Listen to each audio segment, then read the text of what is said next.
If you want to find the secrets of the universe, think in terms of energy, frequency, and vibration. I don't care that they stole my idea. I care that they don't have any of their own. The day science begins to study non-physical phenomena, it will make more progress in 1 decade than in all the previous centuries of its existence. Be alone. That is the secret of invention. Be alone. That is when ideas are born. The scientists of today think deeply instead of clearly. One must be sane to think clearly, but one can think deeply and be quite insane. My brain is only a receiver. In the universe, there is a core from which we obtain knowledge, strength, and inspiration.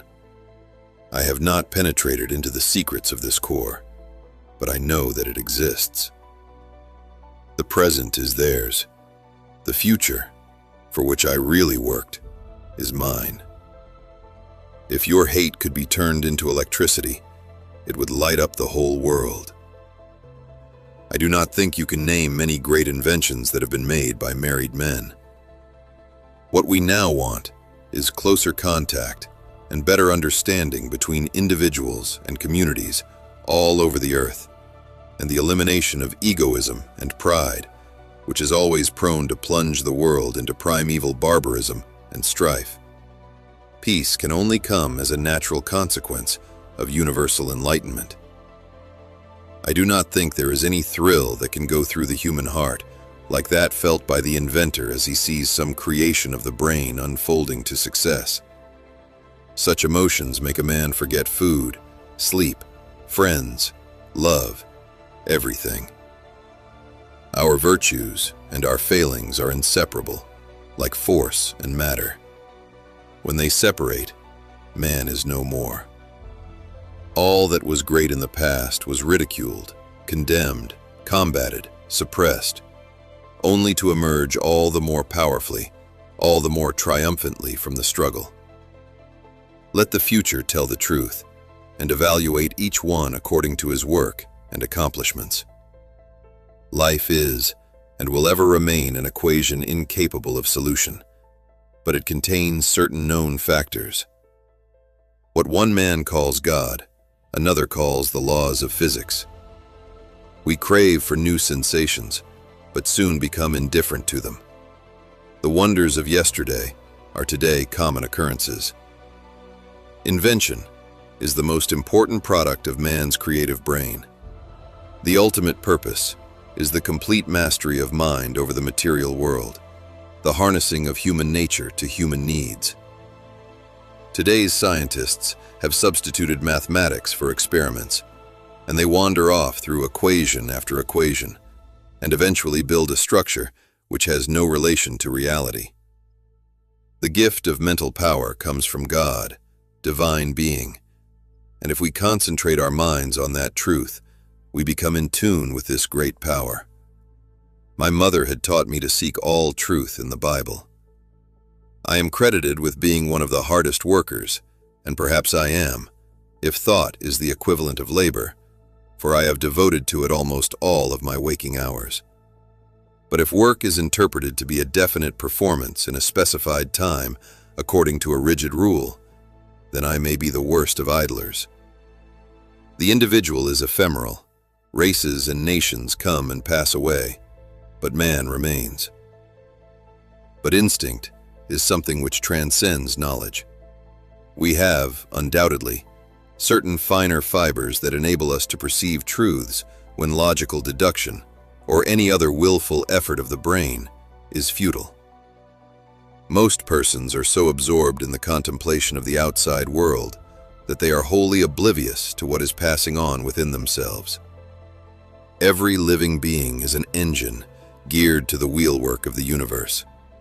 Though seemingly affected only by its immediate surrounding, the sphere of external influence extends to infinite distance. My method is different. I do not rush into actual work. When I get an idea, I start at once building it up in my imagination. I change the construction, make improvements, and operate the device entirely in my mind. The human being is a self-propelled automaton, entirely under the control of external influences. We build but to tear down. Most of our work and resource is squandered. Our onward march is marked by devastation. Fights between individuals, as well as governments and nations, invariably result from misunderstandings in the broadest interpretation of this term.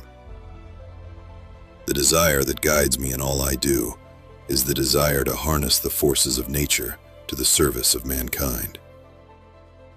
There is something within me that might be illusion, as it is often case with young, delighted people. But if I would be fortunate to achieve some of my ideals, it would be on the behalf of the whole of humanity. I am part of a light, and it is the music. The light fills my six senses. I see it, hear, feel, smell, touch, and think. Thinking of it means experiencing it. The mind is sharper and keener in seclusion and uninterrupted solitude. No matter what we attempt to do, no matter to what fields we turn our efforts, we are dependent on power.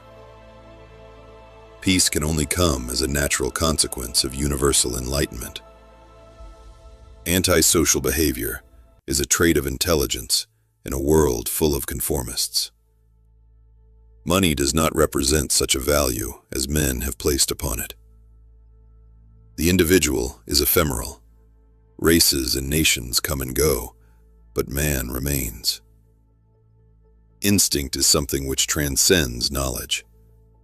We crave for new sensations, but soon become indifferent to them. The wonders of yesterday are today common occurrences. I had so many problems with men that I almost gave up on the idea of using them at all. The opinion of the world does not affect me. I have placed as the real values in my life what most men consider non-essential. Archimedes was my ideal.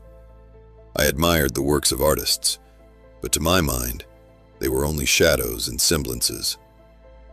The whole world is a spectacle, and the only reality is that which exists in our minds. The scientific man does not aim at an immediate result. He does not expect that his advanced ideas will be readily taken up. His work is like that of the planter, for the future. His duty is to lay the foundation for those who are to come and point the way. He lives and labors and hopes. I expressed these ideas long before the behaviorists, led by Pavlov in Russia and by Watson in the United States, proclaimed their new psychology. This apparently mechanistic conception is not antagonistic to an ethical conception of life. Progress along such lines will be impossible while nations persist in the savage practice of killing each other off.